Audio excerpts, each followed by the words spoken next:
பைபிள்ல 6ஆம் அதிகாரம் 8ஆம் வசனத்துல இந்த நாலும் சேர்ந்து பட்டயம், 3ஆம் உலக யுத்தம், நியூக்ளியர் வார், அதோடு கூட பஞ்சம், அதோடு கூட மிகப்பெரியதான பூமி அதிர்ச்சிகள் அல்லது இயற்கை பேரழிவு, அங்க இயற்கை பேரழிவு தான் இருக்கு, நேச்சுரல் கலாமிட்டிஸ், அதோடு கூட கொள்ளை நோய், இந்த மாதிரி காரியங்கள் சேரும்போது 25% பாதிக்கப்படும் இருக்கு. இது 15% பாதிக்கப்படும் இருக்கு. ஆனா நியூக்ளியர் வார்ல நீங்க கவனிச்சீங்கன்னா அவர் என்ன சொல்றாங்க அப்படின்னு கேட்டீங்கன்னா, நான் சொன்னேனே கடைசியா சொல்றேன், ஜோ பைடன் 500 கோடி பேர் வரை 5 பில்லியன் பீப்புள் அப்படிங்கிறார், சொல்லிட்டு போயிருக்கிறார். சோ இதெல்லாம் நமக்கு ஒன்றை சொல்லிக் கொண்டே இருக்கிறது. கடைசியில் நாம் ஏதோ ஒரு காரியத்தை கடந்து போக போகிறோம். நம் கண்களுக்கு முன்பாக வேதத்தில் தீர்க்க தரிசனமாய் சொன்னவைகள் 2000 வருஷம் கழித்து நிதர்சனமாய் நடக்குது, நம்ம கண்ணுக்கு முன்னாடி நடக்குது. இதெல்லாம் அவங்க கொடுத்திருக்கிற எச்சரிப்பு. நான் இவ்வளவு நேரம் சொன்னதெல்லாம் உலக பிரகாரமாய் WHO-வும் அமெரிக்க அதிபர்களும் அல்லது புவியியல் ஆராய்ச்சியாளர்களும் யுத்த வல்லுநர்களும் என்னென்னலாம் சொல்லி இருக்கிறாங்களோ அதனுடையதான எச்சரிப்பு காரியங்களை சொன்னோம். ஆனால் இதையெல்லாம் 2000 வருஷத்துக்கு முன்பதாகவே வேதாகமம் எச்சரிப்பு கொடுத்திருக்கு. ஆண்டவர் நமக்கு எழுதி கொடுத்திருக்கிறார். அந்த காலகட்டம் இப்பொழுது வந்திருக்கு.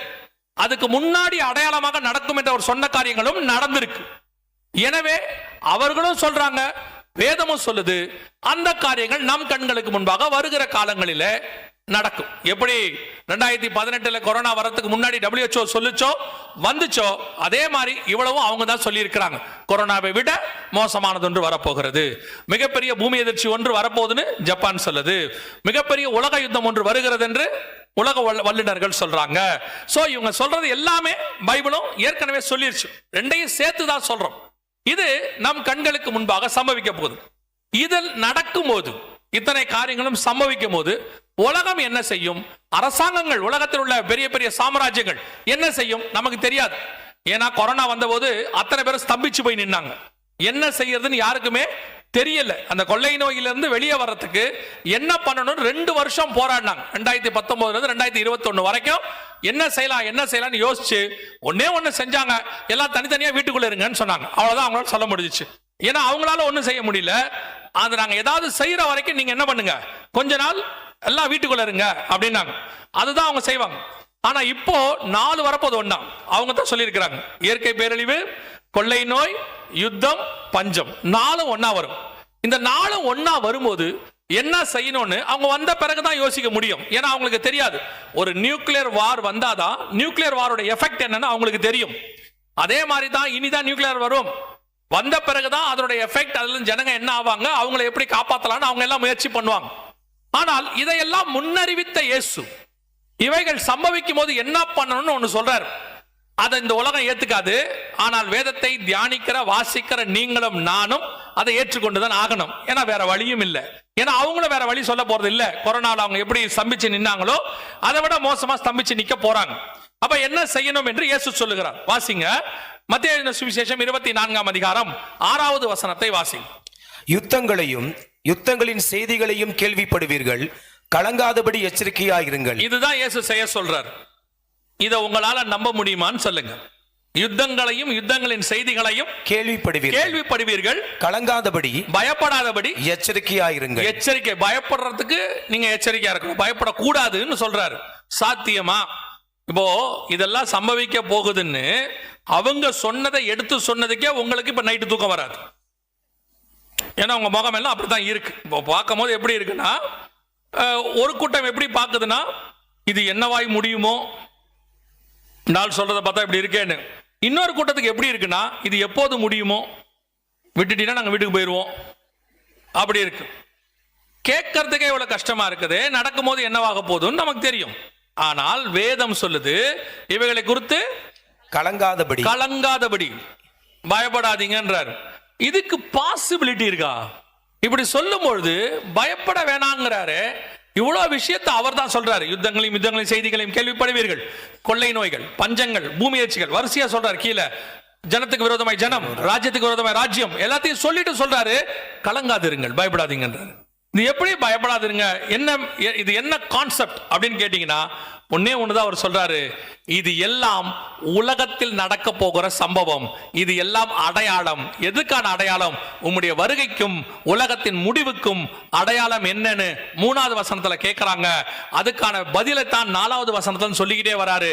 சொல்ற இயேசு 6வது வசனத்துல சொல்றாரு, இவைகளை எல்லாம் நீங்கள் கேள்விப்படுவீர்கள், பயப்படாதிருங்கள். ஏன் தெரியுமா? எகிப்து முழுக்க வாதை வரும், தலைப்பிள்ளை சங்காரம் ஆகும், அத்தனையும் நடக்கும். என்னை விசுவாசிக்கிறவர்களுக்கு, என் ரத்தம் பூசப்பட்டவர்களுக்கு ஒரு தலைப்பிள்ளை கூட சாகாது, பத்திரமாய் பாதுகாப்பேன் என்று கர்த்தர் வாக்கு பண்ணுகிறார். வாக்கு பண்ணினவர் உண்மை உள்ளவர். அவர் சொன்னதுதான். எத்தனையோ நடிகர்கள், எத்தனையோ தலைவர்கள், எத்தனையோ மத தலைவர்கள் எல்லாம் நான் சொன்னா செய்வோம்லாம் சொன்னாங்க. அவங்க செஞ்சாங்களா இல்லையாங்கிறது ரெண்டாவது. ஆனா இயேசு சொன்னதுதான். அதுல எந்த விதமான மாற்று கருத்தும் இல்ல. இது வரைக்கும் இயேசு சொன்னதுல ஒரு வார்த்தை கூட தவறி போனதில்லை. அப்படியானால் அந்த இயேசு சொல்றாரு, கலங்காதபடி எச்சரிக்கையாயிருங்கள். இது எல்லாம் உலகத்துல நடக்கும். நீங்க நியூஸ் கேட்பீங்க, டிவில நியூஸ் பாப்பீங்க. என்ன கேட்டா உங்களுக்கு ஒரே ஒரு என்னுடைய பர்சனல் உங்களுக்கு ஒரு அட்வைஸ் சொல்லக்கூடாது, ஒரு சஜஷன். தயவு செஞ்சு டிவி பார்க்காதீங்க. தைரியமா இருக்கிற உங்களை கூட அவங்க பயமுறுத்திடுவாங்க. அவங்க 4 மியூசிக் வச்சிருக்காங்க, அதுக்குன்னு 4 மியூசிக் வச்சிருக்காங்க, 2 வீடியோ வச்சிருக்காங்க. அதை போட்டு விட்டு உங்களை போட்ட பிறகு தைரியமா இருக்கிற உங்களுக்கு கூட போயிருவோம் போல, அவ்வளவுதான், நாளைக்கு காலையில இருக்க மாட்டோம் போலன்ற தைரியம், அப்படி அந்த நிலைமை உங்களுக்கு வந்துடும். ஏன்னா அதுதான் அவங்களுடைய ஆயுதம். அதுதான் அவங்க ஆயுதம். கொரோனாவில் வந்து செத்தவனோட கேட்டு செத்தவன் தான் ஜாஸ்தி. நிறைய பேர் அப்படியே கொரோனாவில் ஐயோ ஐயோ ஐயோ அப்படின்னு சொல்லி கொத்தாய் சாகிறார்களோ, இவருக்கு ஹார்ட் அட்டாக் வந்துருச்சு. அவ்வளவுதான். அதனால இந்த மாதிரி நியூஸ் வரும், சுத்தி சொல்லிக்கிட்டே இருப்பாங்க. தேவ பிள்ளைகள், கர்த்தரை அறிந்தவர்கள், நீங்கள் செய்ய வேண்டியது ஒன்றே ஒன்றுதான். நீங்க இதுவரைக்கும் செஞ்சிருக்க மாட்டீங்க, செய்யறவங்களும் இருப்பீங்க. குடும்பமா முழங்கால் போட்டு வேதத்தை எடுத்து 91ஆம் சங்கீதத்தை நல்லா வாசிங்க. வாதை உன் கூடாரத்தை அணுகாது, பொல்லாப்பு நேரிடாது. பகலில் பறக்கும் அம்பிற்கும் மிசைல்ஸ், இரவில் நடமாடும் கொள்ளை நோய்க்கும் வைரஸ், பகலில் பாழாக்கும் சங்காரத்திற்கும் எத்தனை விதமான பூமி எதிர்ச்சிகள் என்ன வந்தாலும் அது என்னை அணுகாது. என் பக்கத்தில் 1000 பேர் விழுந்தாலும், என் வலது பக்கத்தில் 10000 பேர் விழுந்தாலும் அது என்னை அணுகாது. நான் விசுவாசிக்கிறவர் இன்னார் என்று அறிந்திருக்கிறேன். ஏங்க இப்படி குண்டு போடுறாங்க, ஒரு கொள்ளை நோய் வந்துருச்சா, பஞ்சமா, எல்லா பக்கமும் மரணம் வருதா, நீங்க பயம் இல்லையா அப்படின்னா எனக்கு ஒரு பயம் இல்ல. ஏன்னா என் தேவன் ஒருத்தர் இருக்கிறாரு, அவர் நான் மரணிக்காதபடி பத்திரமாய் பாதுகாக்கிறவர். அப்படியே மரணித்தாலும் 3ஆம் நாள் உயிரோடு கூட எழுப்பவும் அவர் வல்லமை உள்ளவராய் இருக்கிறார். அப்படி தாண்டி நான் செத்து போனாலும் எனக்கு ஒரு கவலையும் இல்ல. நான் நேரா பரதீசில் அவர் கூட போய் உட்கார போகிறேன். நான் இருந்தாலும் எனக்கு ஆசீர்வாதம், போனாலும் ஆசீர்வாதம். என்னை எதுவும் அசைக்காது. இந்த தைரியம் தான் உங்களுக்கு வரணும். இதுதான் ஆண்டவர் உங்களுக்கு சொல்றாரு. இந்த செய்தி கொடுக்கப்பட்டது எதுக்காக தெரியுமா? இப்படி ஒண்ணு வருது, பயப்படுங்கன்றதுக்கு இல்ல. இப்படி ஒண்ணு வருது, பயப்படாதிருங்கள். நம்முடைய தேவன் சர்வ வல்லமை உள்ள தேவன். கொரோனாவுக்கு மத்தியில உங்களை பத்திரமாய் பாதுகாத்தவர், இவைகளுக்கு நடுவிலும் உங்களை பத்திரமாய் பாதுகாப்பார். வெச்சாலும் உங்க மேல அவருக்கு ஒரு திட்டம் இருக்கிறது, எடுத்தாலும் உங்க மேல அவருக்கு ஒரு திட்டம் இருக்கிறது. ஆண்டவர் இவைகளுக்கு நடுவுல அவருடைய ஆளுகையை காண்பிப்பார். நான் இப்போ சொல்றேன், எவ்ரிதிங் அண்டர் கண்ட்ரோல். அவருடைய கண்ட்ரோலுக்கு கீழே தான் இருக்கு. உங்களுக்கு எனக்கும் ஒன்னே ஒண்ணுதான் சொல்லியிருக்காரு, நீ விசுவாசித்தால் தேவனுடைய மகிமையை காண்பாய். நீங்க பார்த்திருப்பீங்க, கொரோனால எல்லாரும் சயின்டிஸ்ட்ல இருந்து, மருத்துவர்ல இருந்து, அரசாங்கத்துல இருந்து எல்லாரும் எப்படியா ஜனங்களை காப்பாற்றணும் முயற்சி பண்ணாங்க. என்ன பண்றதுன்னு தெரியாம ஸ்தம்பிச்சு எல்லாத்தையும் மூடி போட்டு வீட்டுல உட்காந்துக்கிட்டாங்க. இதான் நடந்துச்சு. ஆனா அவைகளுக்கு நடுவுல உங்களை என்னையும் போஷிச்சு, பாதுகாத்து, அரவணைச்சு, ஆசீர்வதிச்சு, அதுக்கு நடுவுல பலிகி பெருக பண்ணி பத்திரமா கொண்டு உட்கார வச்சிருக்கிறாரு. அவர் சர்வ வல்லமை உள்ள தேவன்.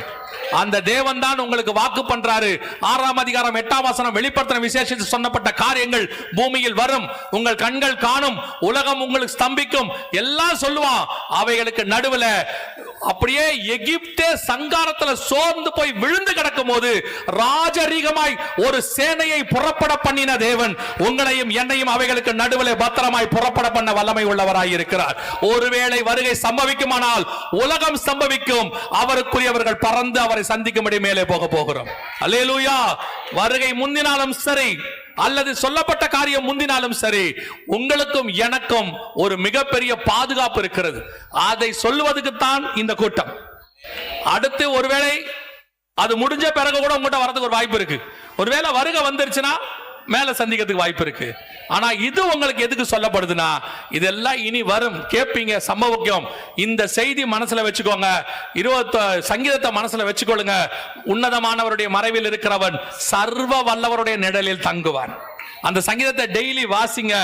பயப்படாதிருங்கள். ஏன்னா பயம்தான் பிசாசுடைய டூல், ஆயுதம். நீ பயந்தால் நீங்கள் பயந்தது எனக்கு நேரிட்டதுன்னு இருக்க. இவைகளை முன்னெச்சரிக்கையாக அறிவித்த தேவன், உங்களுக்கு முன்னுரைத்த தேவன். அவர் சொல்லுகிற ஒரு வார்த்தை, கலங்காதபடி எச்சரிக்கையாயிருங்கள். நீ கேரி தாற்றங்கரையில் இருந்தால் உன்னை போஷிக்கும்படி காகத்தை அனுப்புவார். கேரி தாற்றங்கரையின் தண்ணி வத்தி போனா உன்னை போஷிப்பதற்கு ஒரு விதவையின் வீட்டை கர்த்தர் ஆயத்தம் பண்ணுவார்.